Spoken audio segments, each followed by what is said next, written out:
Ladies and gentlemen, wow, thank you so much indeed for the World Economic Forum giving me this amazing opportunity to speak to these amazing people in this amazing location at what is, let's be brutally honest about it, the most stunning of times. In the last 24 hours, the start of a seismic quake which could change the world has just happened. I'm determined not to make this entire panel about Donald Trump, but I'm torn, and I was awake half the night wondering, do they want Donald Trump?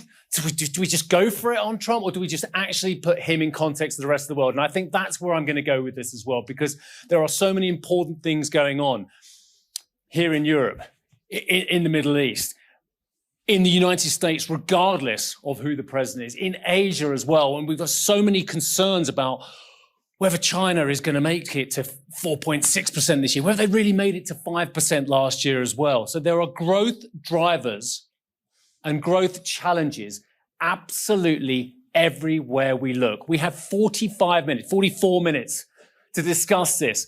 I'm going to give you a lot of chance at the end to ask some questions as well. I asked you in advance, keep them brief, and I'll get more questions through. My panel, I've met all of them now, 3 of them previously, 1 of them I've just met, and it's been a real honor to do so as well. And the best panels are where the moderator shuts up and the panelists really go for it amongst themselves. I will endeavor to do that.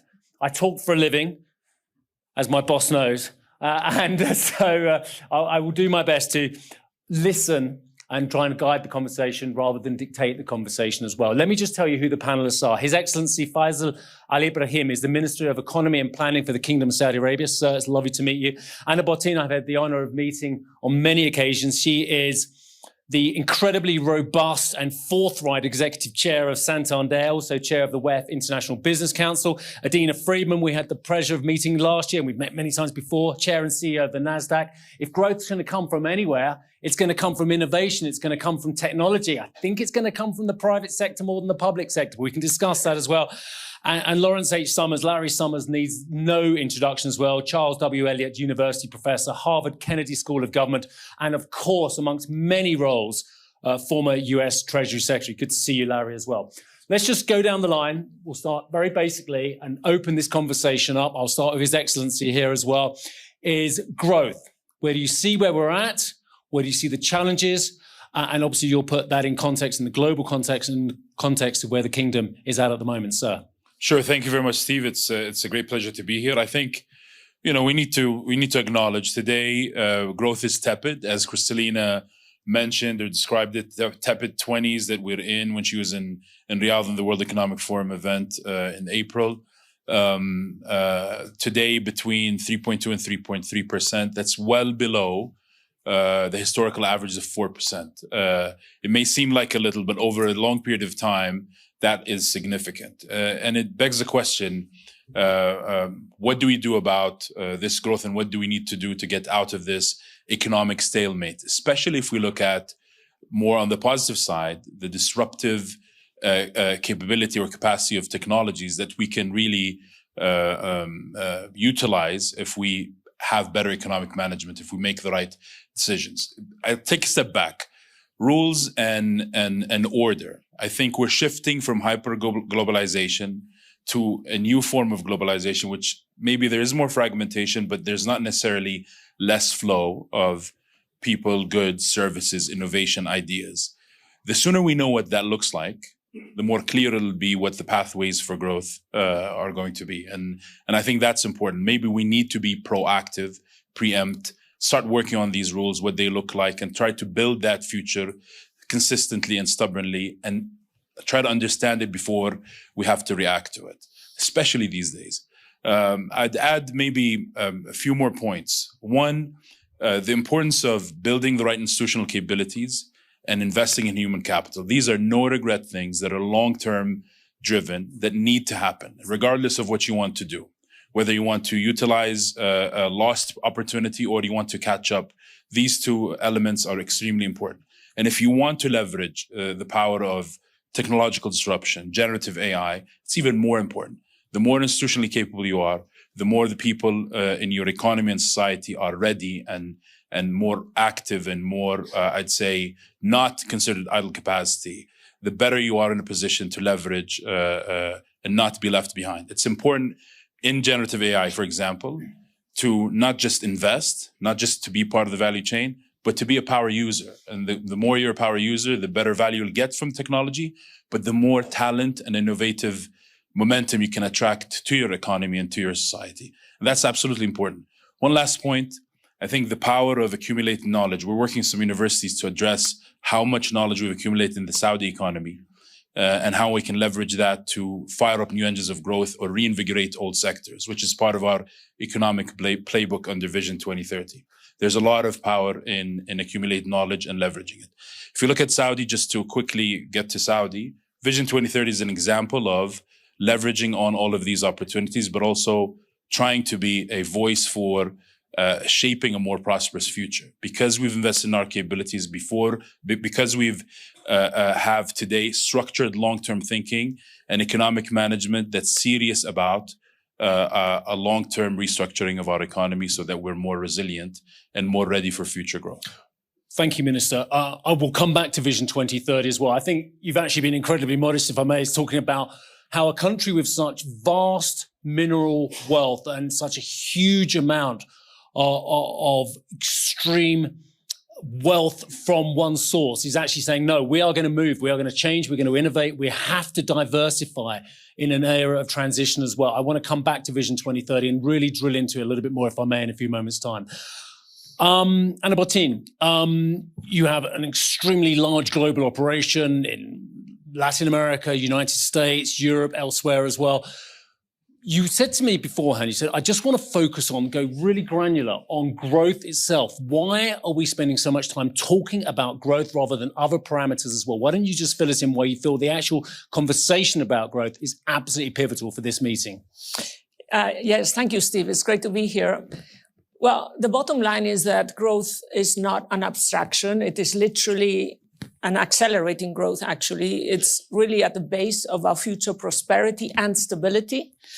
And I've learned from Larry over the years that putting a few numbers helps. So if the difference between 3% and 5% growth means $3 trillion per year, that's $500 for each person on the planet. That's a huge amount of money that would allow us to pay down debt faster, would allow us to reduce inequality, would allow us to innovate more. So again, this is not an abstraction. It's really the basis of prosperity and stability. So the second question, very briefly, and I'll make 3 points on how. How do we get this growth? And so I think the first very important issue is the context. We are not in the same world as we were 20 years ago. And this is really important. You know, we have geopolitics, you mentioned it, fragmentation. We have to embed sustainability. We need to make sure that we address the AI consequences, because again, this could potentially be huge for the world, but could aggravate the problems. The second one is, you know, and I always like to sort of get to the answer by saying what is not the answer. And my strong belief is that the answer is not, and let me put this in context, too much industrial policy.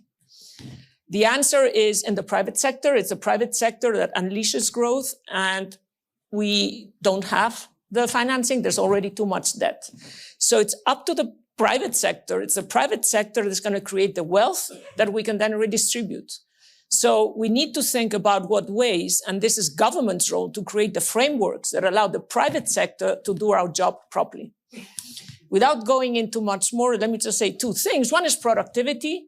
Obviously, that's the answer, and Draghi said it in his report, and we all know that. But there's another one which is really important, which is, and I say, let's take a pause on regulation and supervision, because that is constraining growth big time. So that would be, in a nutshell, and obviously each one of these points has a lot in itself, how I would think about the why it's important, big numbers, big impact, and how we should address it in today's context, which I think is also crucial. And we'll come back to a lot of those points, especially about the role of government industrial policy, especially here in Europe, because the thing I'm hearing already here in Davos, and I'll make no bones about it, is Europe, this is the time. It is not Trump we need to look at. It is actually we need to look at why we're not doing the same, why we haven't created a Doge, where the Doge comes up with billions or trillions of dollars worth of efficiency savings or not. It's Europe where we need to be looking at that, not necessarily in the United States. Adena Friedman, you represent an organization which is all about growth. It's all about fostering growth. It's about taking those small companies and making them enormous. There are legions of famous American companies that have grown up on the Nasdaq as well. Growth is in the center of your DNA. True. So thank you for that. And thank you for being here. I do agree that the nature of NASDAQ and the companies that list on NASDAQ are those that are driving the future of the economy, and therefore they are responsible for driving growth across economies around the world. But I would look at it, I would say that growth is such an important topic and something that we need every government, every element of government and private sector need to be focused on. And I think Anna did a nice job of saying why it's so important. It opens job opportunities. It lifts all boats. We know that. And it also does create stability. And I think that's something that we really have to focus on. And it does not happen by accident. That's the other thing, is I think that people think, there are a lot of policies out there that actually inhibit growth. And the fact we're having 3.3% growth is in a way despite of some of the general approach that governments take. So I look at it as there's so many elements of a system that defines and therefore fosters growth. You have to have an educational system, as we talked about, that allows people to unleash their human potential. You have to have an educational system also that really focuses on innovation and creativity, because I think that is actually a foundation of the future, in terms of unleashing that human potential to think about the future in new ways and to drive growth.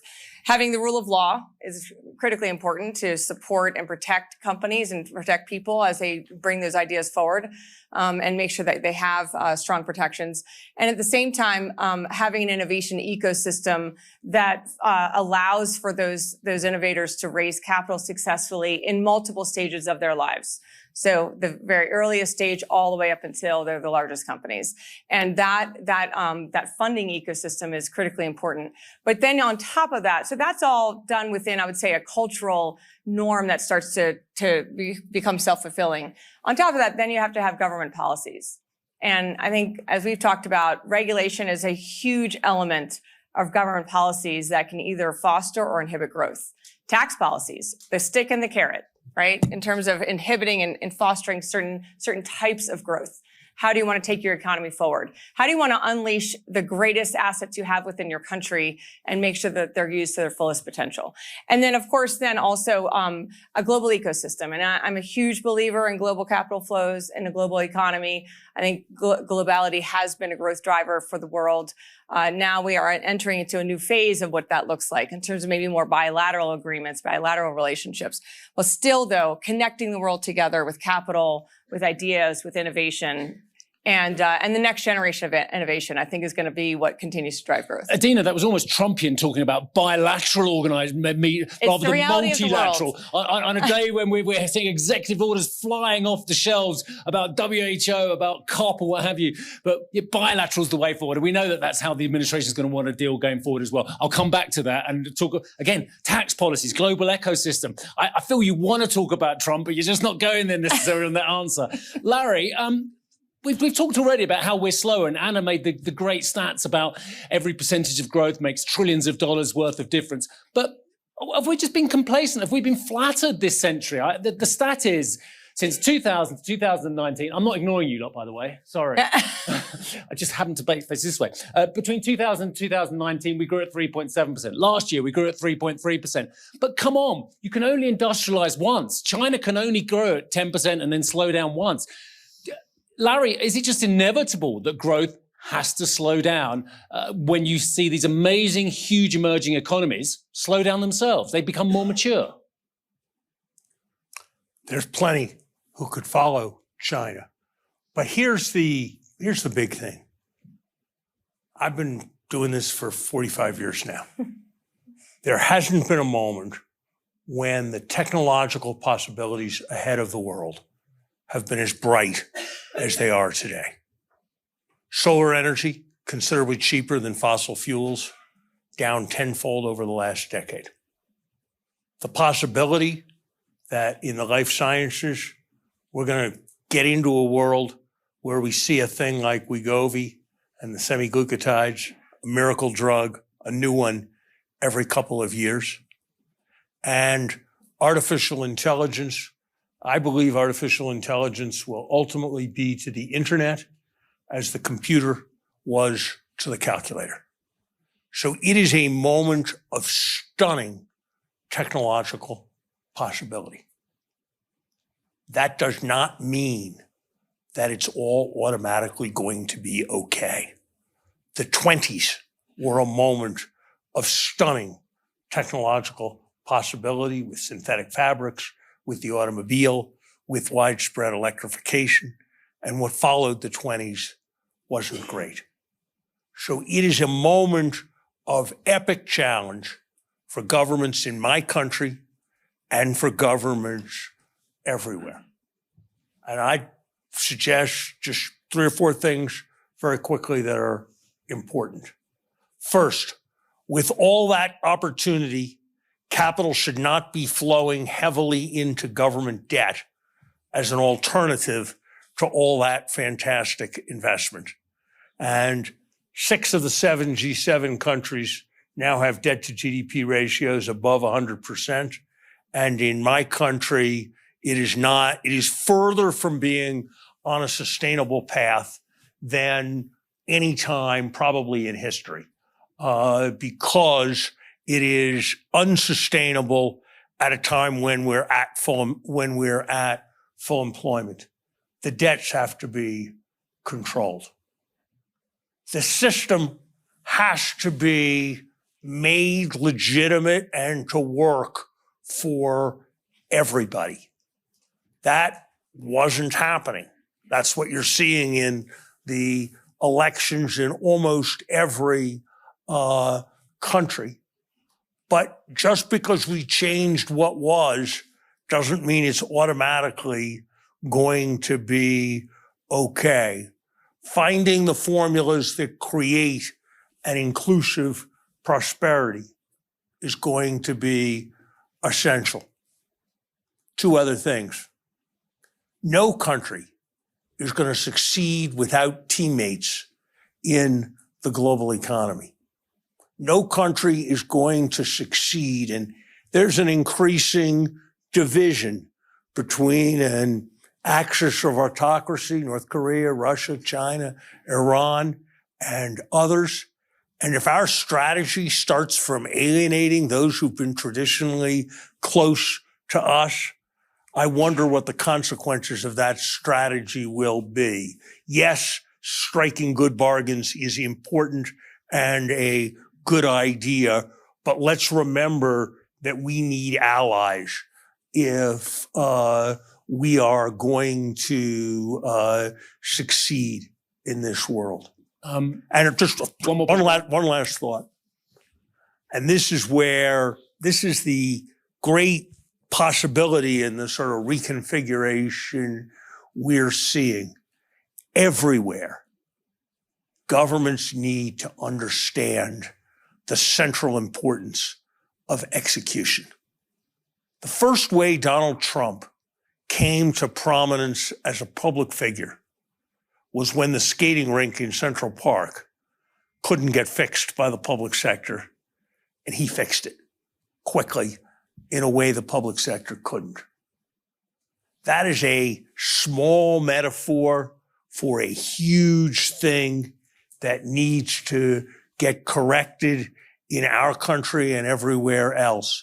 And if we can get a government that is less about having new ideas and taking on new missions and responding to new market failures, and more about executing on fighting the fires, keeping the streets safe, collecting the taxes efficiently, and letting businesses function, there are huge potentials ahead in this world. We have covered a lot of ground already. I want to go through some of these issues as well. You've mentioned the 20s led to the 30s, of course. There's great stunning innovation like the automobile, which, we have a similar level of innovation now. Actually, Larry, I'll come back to you just quickly on this one as well. Why aren't the 2020s going to turn into the 2030s equivalent to what they did a century ago, or are they? You've mentioned a lot of concerns. What is the most obvious policy change that global governments can make to avoid entering the 1930s equivalent? I think I don't want to choose between the four I said: getting debts under control, maintaining some measure of alliance, making sure that everybody feels like they're part of what's happening, and getting things done effectively. Governments do those four things, great possibilities ahead. They fail, and a lot can go wrong. This is the bit where we all open it up and we all just get involved as well. But I'm sorry, but getting other countries and allies to go along with you doesn't appear what I heard in the last 24 hours as well. Getting debts under control. No government, Bush, Obama, Biden, Trump again, none of them have got the debts under control. They're getting worse and worse, with tens of trillions of dollars expansion, 6% deficits, the norm in France, the norm in the United States as well. So I am genuinely worried about debts. I am genuinely worried about execution, especially here in Europe as well. And again, the inclusivity of bringing partners along. Someone else come in on here this one as well, because you don't want to hear from me as well. Adena, where do you have your biggest concerns? Can I say something? Yes, you can. Go for it. So, I mean, I was remembering actually this morning that I was on a panel with Larry just at the beginning of the financial crisis 15 years ago. And one of the key points, and I don't remember exactly the context of the panel, but, you know, thinking about this idea that what is it we need to get growth going, and growth going in the right way with redistribution, thinking about what AI means. And by the way, Larry made a great comment. I asked him, how do you see AI? And one of the things he said, is this something like, you know, the new computer? And he said, no, this is one of three eras in history. We had the agricultural revolution, the industrial revolution, and this is the third, right? So it's incredibly important. We get growth, and we get growth the right way. And so, as I said before, I think governments need to give the frameworks, but industrial policy, you know what, even if you like that, we don't have money for that. Again, he just made a point. And in that panel, I used something which I call the four-legged stool, and allow me as a European and financial sector to make the point that the four-legged stool consists of fiscal, monetary policy, structural reforms. Obviously, there's a lot in there. And yes, the financial sector. Mm-hmm. Who is the best allocator of resources? It's the market. It's either capital markets. And by the way, in Europe, 90% of all credit to SMEs comes from banks, because we do not have a capital markets union. In the US, you have capital markets. And so how can we unleash the financial sector to better distribute these investments? But Anna, it's a single crucial. Market only in name, isn't it? Yeah, Look at what Andrea Ochel's trying to do over in Germany as well. They don't want to know over in Germany. They don't want a single market for banking. CMU, there was a Brit, Lord John Hill, when we were in the EU, by the way, many years ago, who tried to push forward CMU. He was making great strides. We still don't have CMU. We still don't have a plan at the top that's being enacted. We talk about a plan. We talk about Letter. We talk about Draghi. What's going wrong in Europe, Anna? And we've got 10 minutes for that. No, you got 2 minutes to answer what's going on in Europe. Let me tell you what we are not. We are not, respectfully to Larry, a museum. We are at risk of becoming a museum. But who develops the latest vaccines? I mean, a lot of the innovation is actually happening in Europe. Yeah. You know, we have a huge amount of startups. Issue is that they start here and then they go to the United States. By the way, in that sense, I don't think they're going to close up, because they would lose a lot of talent and, you know, and growth. So I do think Europe has a diagnosis. I think Europe has a huge opportunity to lead. We're still 5% of the population and 20% of the economy, so we haven't done so badly. And the trick is, and I agree, we're at the crossroads where we can either take the right side, and again, don't think about politics, but I always say Europe has a range of options in economy where we get it right and we can do great. Yeah, Well, we don't just, Americans innovate, we don't just regulate. You're saying we innovate, then the Americans take those companies over. But we're starting to understand that. Uh-huh. And, you know, the president of the commission just announced an omnibus simplification. I applaud that. There is much more we can do. I said at the conference that we had in November, let's take a pause on regulation and supervision. By the way, this is not different from what the American government wants to do. We just need to do more and faster. And for once, be ahead of the US. And that Adena, is why am I really worried about deregulation? Nothing can ever go wrong with deregulation, especially in the United States, can it? I mean, there's no episodes of that gone wrong last couple of No, I'm not decades. saying we go back. I'm saying let's take a pause. Let's not do anything more and see what we've done. And then what is it we need in terms But if of... the US is already innovating, and if the US is already growing at 2.7% in 2025, according to the IMF, and over 3% in 2024, why do we need deregulation? Oh, okay. I'll give you an interesting stat. So if we look at the world over the last 50 years, and we've done some work with BCG on this, the world itself has gotten about 6 times more complex, right? There's an enormous amount of complexity that's been brought into the world. And that complexity is both, it can be geopolitical complexity, it can be technological complexity, it's a lot of complexity. But complicatedness, which means how do we process that complexity and drive actual processes and drive for actual practices, has grown 35 times in the last 50 years. So 6 times more complex, 35 times more complicated. And that's because when complexity comes in, if you leave it to governments to manage that complexity, they're going to do it through policies and practices, and they're going to do it through regulation. And when they evaluate regulation, and I operate in a very, very regulated world. What you really want to make sure of, and this is where I think both the U.S. and Europe and others can learn a lot, is they focus more on the inputs than the outputs. Meaning, they have an idea on they want to make sure they're regulating certain behaviors to make sure that as let's say a new innovation comes along, or as a financial crisis hits, that they try to protect the population from it. Well, they have an idea on what they want to try to achieve, but through the process of developing that regulation, they're more focused on check the box on what are the inputs to driving that outcome as opposed to the actual outcome. Wow. So a lot of times the regulation doesn't in fact achieve its outcome, but it creates a lot of complicatedness within an organization. So one of the things we're really focused on in the financial industry, because we now are a very scaled software provider to the industry, risk management, regulatory reporting, et cetera, is how do you simplify this complicatedness? And some of it is through just pure technological progression, meaning taking the latest technologies, cloud and AI, and driving them through the operations of banks and brokers and exchanges and infrastructure, and making it so that there's just more efficiency. But a lot of that's going to have to be also in partnership with the regulators, because the regulators are going to have to allow that to happen. And then the second thing is this idea, I instead of calling it deregulation, we like to call it smart regulation. Right. Creating a smart regulatory environment that really focuses on outputs, also looks at regulations and realizes there are a lot of regulations on the books that were designed decades ago that probably are no longer relevant, but we're still having to comply. So how do you also create a little bit more of a constant review of regulations to make sure that they're still relevant? But there's a huge amount you can do in smart regulation that allows and actually unleashes growth and unleashes potential and makes, for instance, if you could actually take down just the compliance and regulatory parts of banks by 10 to 20% in terms of operating costs, which is very achievable with technology, that unleashes $25 to $50 billion more in income for every bank, for banks around the world, which if they then took that capital and deployed it into the markets could be like $500 to $1 trillion. $500 billion to $1 trillion of incremental capital deployed in the world. That's a huge win.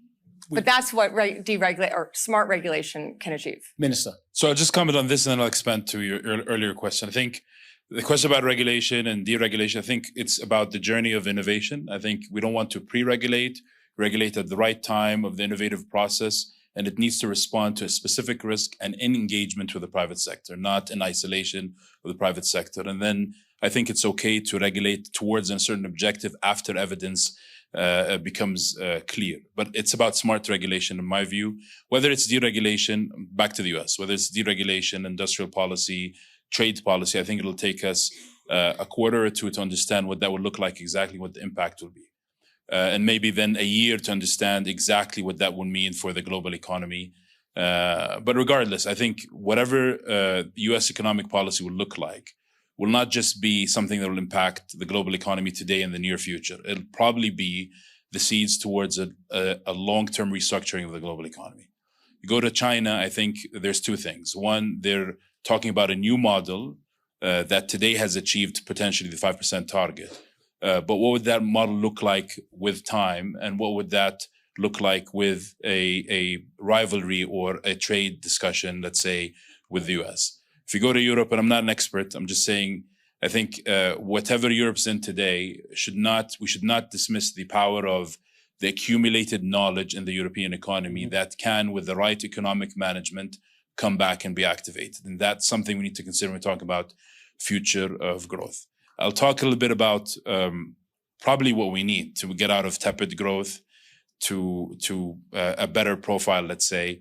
We need intrepid leadership. And by that we mean bold leadership that's inclusive, disruptive, but constructive, a long-term, really attached to the long-term horizon, but actioning as of today. If you look at Vision 2030 in Saudi Arabia, that's an example of that bold leadership that has led us to plan with confidence, deliver with optimism, but also manage with prudence. The whole objective of Vision 2030 is to detach our economy from, Saudi Arabia's economy, from relying or having to rely on oil inflows and diversify our economy. We've made a lot of progress there. We're closing the year at 3.9%.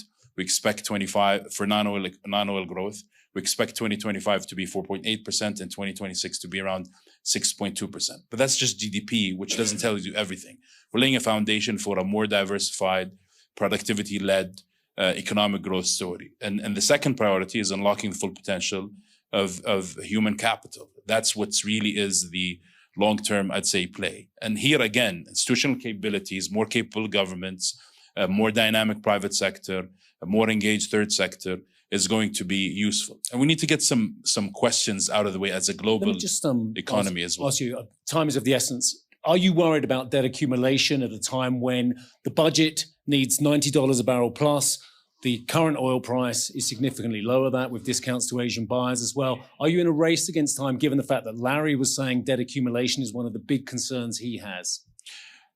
Look, it's about managing with prudence. And for the first time, the kingdom under Vision 2030 went from short-term planning to medium-term fiscal frameworks to long-term fiscal planning. And the name of the game is maintaining that long-term view, but having the agility to revise. I'll go back to what Adena said, something I mentioned yesterday, leveraging your assets and capabilities for the optimal return in the long term, keeping in mind the big picture and what future generations need is what's driving Vision 2030 and our momentum behind it. And one of the things that I think, first of all, just notice the GDP growth that he just mentioned, right? The rest of the world would like that.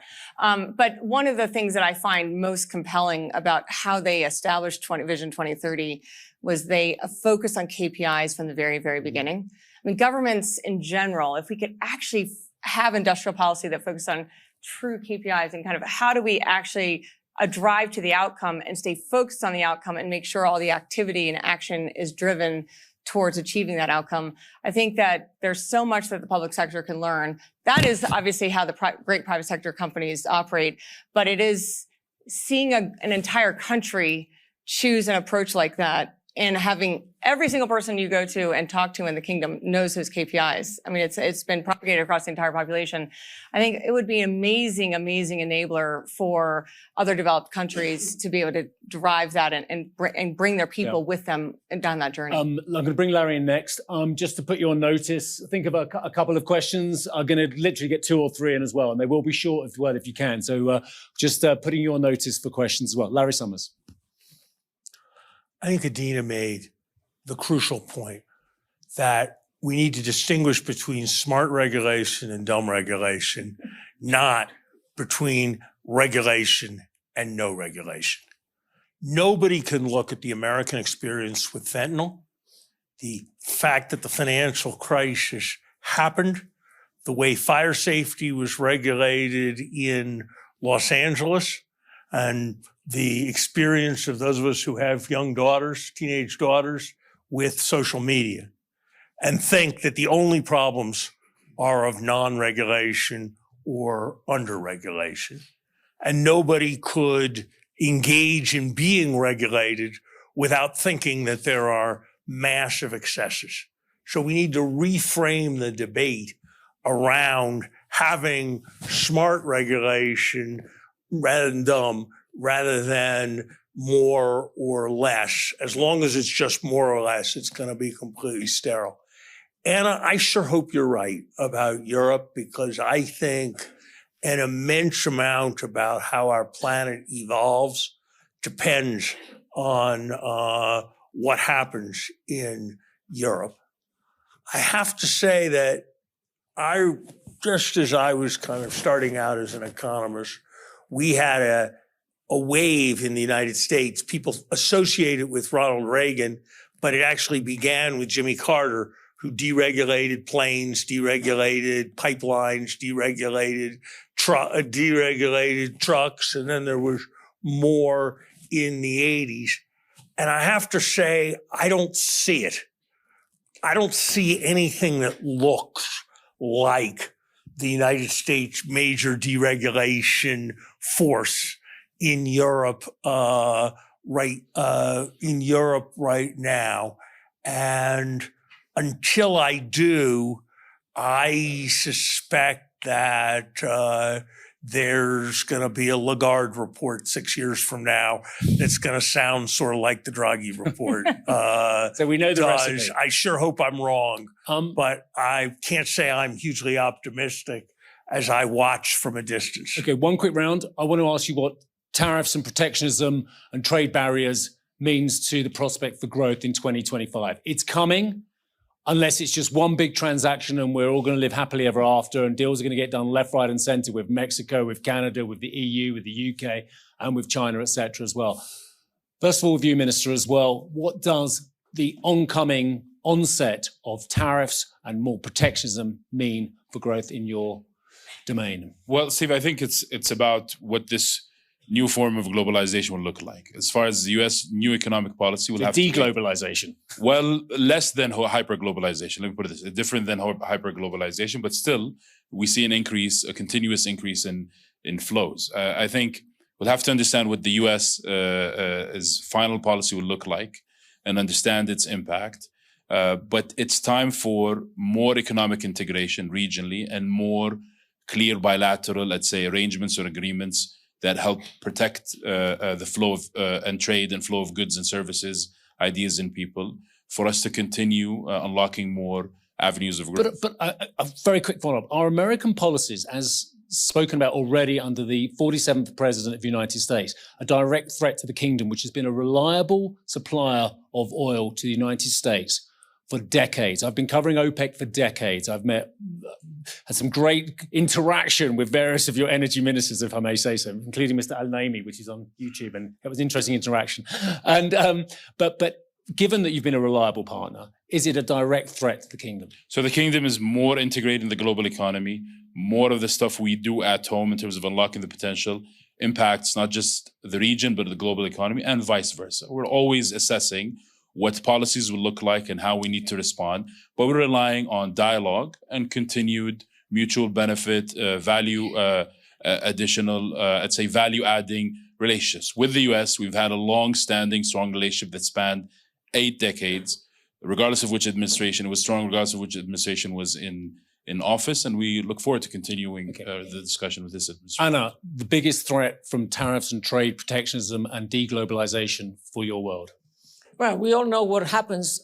And again, Larry was referring to the 20s and 30s. I think we're missing the bigger point, though. The elephant in the room right now is, tariffs on goods, cars, and things we build.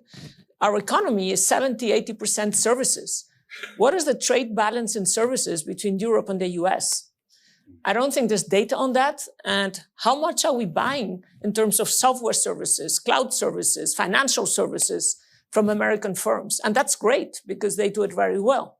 So I think tariffs, I hope we think carefully about what it means to put tariffs on German cars when we are buying so many things from the US, because they're making a lot of the tech services that are powering the economy right now. So, I don't think that's an obvious one to launch without thinking what it means. Okay, Adena? Well, first of all, I believe that we should be at least striving for global capital flows, global economy, all the things that we've seen have worked over several decades. I think tariffs to me are a political tool that are used to drive certain behaviors. Sometimes it can be to level a playing field, competitive playing field. Sometimes it can be to drive certain industrial policy in terms of trying to create more jobs at home. But I also would say that they all have knock-on effects on the economy. And we have to always remind ourselves as what are all the law of unintended consequences? What are all the unintended consequences of making, let's say, input prices higher for your American companies to be able to build a final product versus making the final product more expensive in one country or another? Those things can have a lot of knock-on effects that ultimately hit the consumer. And I do think that the government is going to be very focused on the American consumer. So to the extent that the tariffs have an impact on the American consumer, particularly on inflation, I think they're going to be very mindful of that before they do it. And a quick minute from Larry on this one. 35 times as many people work in U.S. industries that use steel and aluminum as work in the steel and aluminum industries. That has to speak to the merits or demerits of putting tariffs on to protect steel and aluminum, as has been done on a bipartisan basis. Tariffs are a self-imposed supply shock. They raise the price and they reduce the quantity that's available to buy. Supply shocks are not good for economies. Yes, there's bargaining. Yes, there's certain circumstances involving national defense, but economists are famous for disagreeing on things. But I think there is no proposition that would command more universal agreement across the economics profession than the idea that the sustained application of broad-based tariffs apart from particular purpose is not likely to be economically positive. Thanks, Larry. First question. Do you know what? This gentleman over here had his hand up first of all. Let's get that one in. Can you make it really quick? Because as ever, I've gone way over. Thank you for the floor. You've got a microphone there, I think. Thank you for the floor. My name is Lucas Kistler. I'm a global shaper, politician, and architect representing the Davos Hub. My question would be how to decouple economic growth from resource exploitation and carbon emissions. Okay, who wants to pick up on that one? How do we decouple economic growth from Clean technology. Innovation's the answer. Clean technology is the only answer to that question, and it looks far more possible today than it did 10 years ago. Okay. No, I was talking in the context of Saudi. I mean, it's diversifying our sources of growth, having to rely on more than one channel that brings that flow from more than one exported product. We have the resources and the assets and capabilities to advance our industrial complex so we can export more competitively, direct our incentives towards a more competitive set of non-oil exports, and then put in some fiscal measures that really shield our economy from relying on a single commodity price as we transition from one structure to another, which kind of we are in the middle of at the moment. Very smart regulation and let the market do the transition. Because the elephant in the room is who pays for the transition. You know, Santander, we have 170 million customers, many of which are in Brazil, Mexico, developing economies. We cannot ask these countries to do what we're asking, you know, Spain or the Netherlands. So we need the market to, you know, market-driven solutions with some kind of a simple, smart regulation, which is not the case today. Adena, I'm just going to try and get one or two more questions in. There is any ladies want a question? Oh, there's a lady here, and then I'm going to ask this gentleman over there who's been very patient. That will be the last questions, I'm afraid, as well. So one here and then one there. In fact, why don't we get both questions? We'll get yours and then we'll get this gentleman's question and then we'll get them to the panel. Hi, Sue Chan from The Telegraph. My question is for Anna Botín. This panel is about the future of growth. There's a lot of speculation about Santander's future in the UK because of regulations stifling that growth. I just wondered, is the UK a good place to do business and what could it do better? So we'll get to that one in a moment. I've already spoken to Charlie Nunn this morning, who refused to answer me on that question, by the way, he of Lloyd's. And this gentleman's question over here, if we can just get a mic to this gentleman. Or if he can bellow, he looks like he can. If we do further on, Europe is a bureaucratic monster. We have seen how Saudi has done the last 10 years in really creating an environment for growth. So it's more about for Farhan and for Alibrahim, what is really necessary? The analysis is there. Europe has taken themselves out of the game for the last 10 years with this bureaucracy. What has to happen that Europe comes back? Is it more political union or even less? Or if we stay forward that way, Europe 10 years doesn't matter anymore. All right, so thank you. Is it political union or economic union to complete the single market? Who, Anna, why don't you? Well, Adena, you come in first on the other, and I'll give you one more minute to get ready for Sue's question. It's half a second. Sorry to interrupt. So we love the UK. It's a co-market and will remain a co-market for Santander. Punto. That's it. So you are not going to be selling the Adena. I said it's a co-market and will remain a co-market for Santander into the future. Sue, I think you just got some news there for the Daily Telegraph as well. Minister, I'll take a little Adena, bit yes. on. And you can quote me, by the way. So This is not off the record. in addition to the US, we also own and operate markets across the Nordic countries in Europe. So we are actually quite engaged in the European markets, and we're very engaged in the CMU discussions, the Capital Markets Union discussions. There are layers and layers of regulation because you've got national regulation and regional regulation. That has got to change. They've got to start to think about who are the national, what elements of society and community have to be regulated by a national regulator, and what elements should be regulated by a regional regulator. And we would say the capital markets across Europe, you know, it is a very strong economic alliance if it actually manifests itself as a strong economic alliance.